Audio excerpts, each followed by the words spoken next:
Le moment est venu de clore ce chapitre.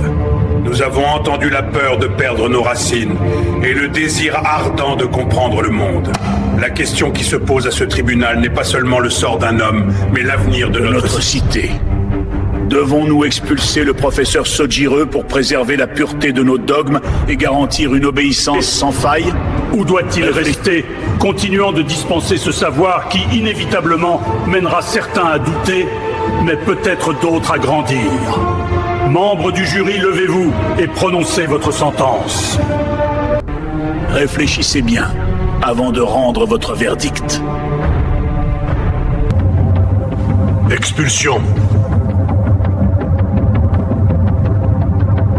Maintien en poste. Maintien en poste. Expulsion. Non, c'est fini. Maman le déteste plus que tout au monde. Elle appelle ses livres le poison de l'esprit.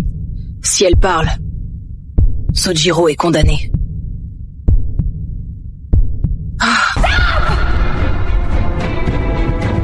Maman, ne fais pas ça! Hana! Assieds-toi immédiatement! Comment oses-tu m'interrompre? Tais-toi! Non, pas cette fois! Je ne te laisserai pas décider de mon avenir avec ta haine. Ce ne sont pas vos vies qui sont en jeu. Ce sont les nôtres. C'est nous qui sommes assis dans cette classe chaque jour. C'est notre avis qui devrait compter avant tout. Nous savons ce que ça fait d'étouffer sous ces règles. Nous savons ce que c'est que d'avoir peur de lever la main. Alors, aujourd'hui, laissez-nous parler. Laissez-nous décider pour nous-mêmes. Voilà exactement ce que nous redoutions. Regardez-la! Elle ose défier sa propre mère en public. Si on laisse cet homme enseigner, nos enfants se dresseront face à nous pour remettre en cause l'ordre divin établi depuis des siècles. C'est le chaos! Vous avez peur? C'est fascinant. Vous voulez un monde aseptisé, sans doute ni ténèbres. Mais saint Augustin ne disait-il pas, si vous comprenez tout, ce n'est pas Dieu? Le bien et le mal doivent coexister pour que le bien ait une saveur. Si vous bannissez le raisonnement pour protéger la religion, votre règne sera stérile. Vos fidèles ne seront plus des croyants, mais des animaux de cirque, dressés à obéir par la peur du fouet, incapables de comprendre pourquoi ils font ce qu'ils font. Si la religion refuse de répondre aux questions et impose le silence, quelle valeur a-t-elle? Galilée a dit « Je ne peux croire que Dieu nous ait donné la raison pour que nous renoncions à l'utiliser. » Interdire la pensée, c'est insulter le Créateur. Une foi qui craint la science ne mérite pas de guider les hommes. Si votre dogme s'effondre devant un simple télescope ou de simples citations, c'est qu'il était bâti sur du sable. Ne confondez pas la piété avec l'aveuglement volontaire. Utilisez la philosophie et la science comme des armes. Comprendre la complexité de l'univers, c'est grandir dans sa foi. Laissez-nous obéir aux commandements par choix et par amour de la vérité, non parce que nous tremblons de peur.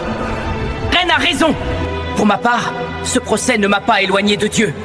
Il m'a permis d'y croire davantage. Mais les faits sont réels.